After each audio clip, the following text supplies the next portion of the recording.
Good morning. We're back again to talk about meditation, and this time we want to speak about why we meditate and not so much about how. We'll learn together that the mind and the body are different sides of the same coin, and we'll talk about that in a number of different ways. I'm going to read some material to you from the Harvard Mind-Body Institute, which I attended a number of years ago. I worked at Riverside Hospital and doing the meditation program for the heart patients, and at that time a new director was hired at Riverside, and he wanted to do the Harvard program, which of course delighted me because one of the nurses and myself were sent to the Mind-Body Institute to learn some of these new ways to provide meditation.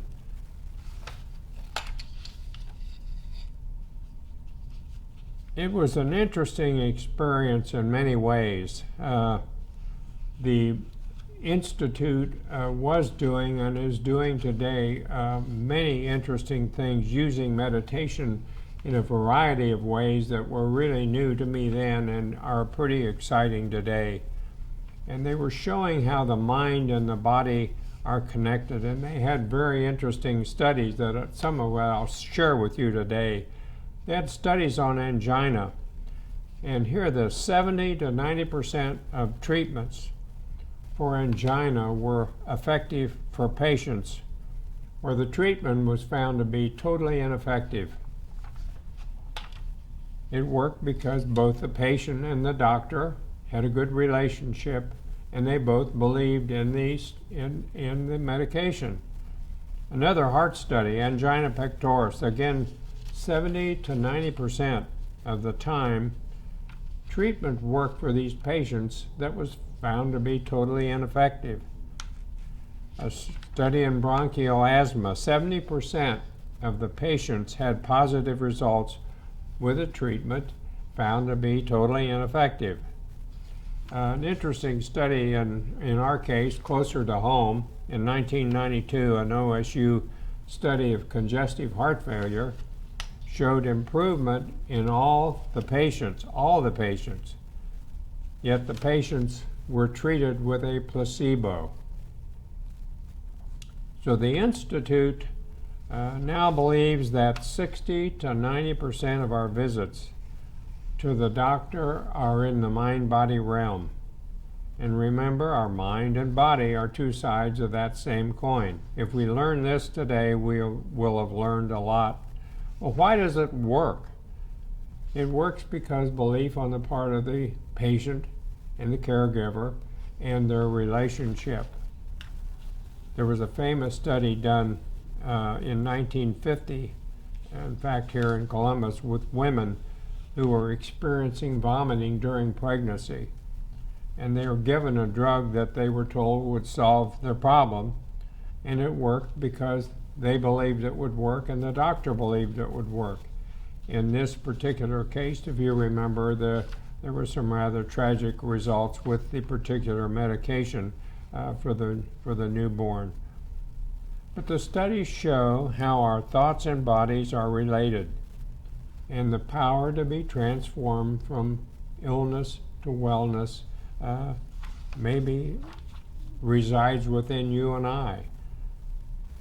So Dr. Benson, who led this program at Harvard, and if you remember the term mindful, is the man who coined the word mindful meditation. And I think kind of a cute and interesting experience that we all had was with Dr. Benson when he talked about mindfulness. And he stopped and showed us something that I'll show you, which I think is really kind of clever.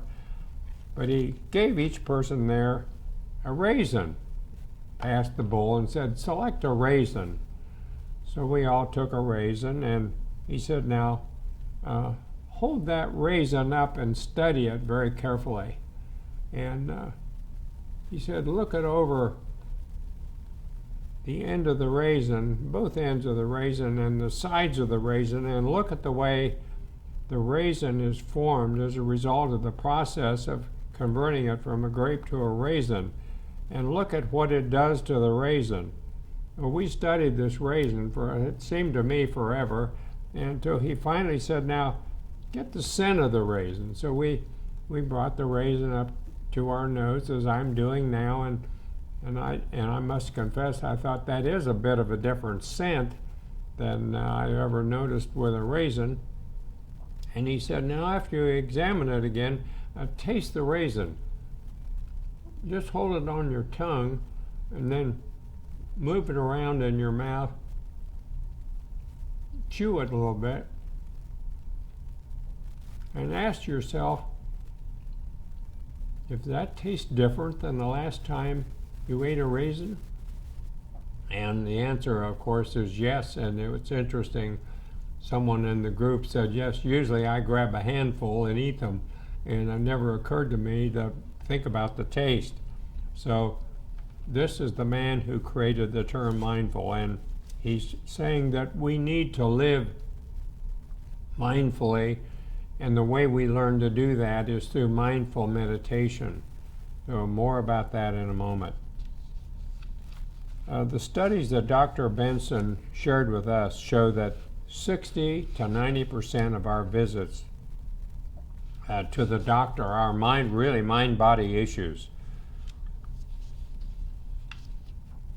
And he said, as one of the original proponents of mindful meditation, that they are using meditation of this type in doing research with brain functioning, depression, chronic pain, and both large and small traumas. But for us, I want you to hear this. Stress is the #1 cause of illness in women.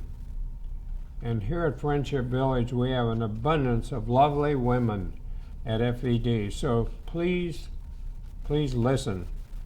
Stress produces a response in the human body called the fight or flight response. And I think a cute demonstration of that is to think back of our ancient ancestors walking through the bush and spotting what they think kind of looks like a lion. Well, that's a very good example of fight or flight. And these responses that we have sometimes more frequently than we know produce a response in our body because it releases hormones. And that release of hormones causes an increase in our metabolism. It causes an increase in our heart pressure, our blood pressure, our breathing rate, and muscle tension. Often these effects can become permanent. So there's something to take seriously. And it, of course, is stress that has led to the PTSD, the post-traumatic stress disorder that men suffer who are in combat. And it's interesting, when I returned from the Pacific in World War II, I suffered from that, and it is that stress that led me to meditation in the beginning. So I've been doing this for many decades. Harvard refers to stress as the silent killer. And today, I think COVID-19 is reason enough for us to be practicing meditation to relieve stress. The negative thoughts that our busy minds are constantly producing causes so much suffering. And our brains are like these big, huge sponges, if you can think of it in that way, that just absorb everything we see, everything we hear, everything we smell, everything we taste. Any exposure we have is absorbed by this giant sponge of a brain, and that continues to play back. And when does it play back the most? It plays back mostly when we're quiet, when we're silent, often when we're sleeping. So just remember that most of our thoughts about the moment, about the past or the future, and when we meditate, we're being mindful of the moment. I'm trying to think for a moment here of of when we begin our meditation, it may be as important for you to think about and realize that this busy brain is going to be constantly interrupting your meditation. So you're sitting quietly, you close your eyes, and as you settle down to meditate, you're going to find as you begin focusing on your breathing and your mantra, which is simply a word or a phrase you're using for your meditation, you're going to find that you've been interrupted, and these thoughts again are interrupting your time. So just try not to react too violently to that. Don't be too upset. It happens to all of us all the time. After these decades, it still happens to me every time I stop to meditate. So simply smile to yourself, return to the breathing focus and the mantra focus. Focus on your breathing and your mantra and let the thoughts go away. Scientists call this thought chatter. And these thoughts that occur in the mind are usually not thoughts we want to give any credence to, because if there's any possibility of a negative thought, it'll occur when you're meditating. We've learned that. So let me suggest that if you would like to be a part of our group on Wednesday, I'd be delighted to have you come. We meet every Wednesday afternoon at 1:30. We're there for a half hour. We try to meditate for 20 minutes and then have a little discussion. If, for example, you are unable to attend something on Wednesday or meetings of any kind, call me. I'd be happy to sit down with you and talk about this and help you in any way that I can. I think it's important, and I hope you do too. Thank you.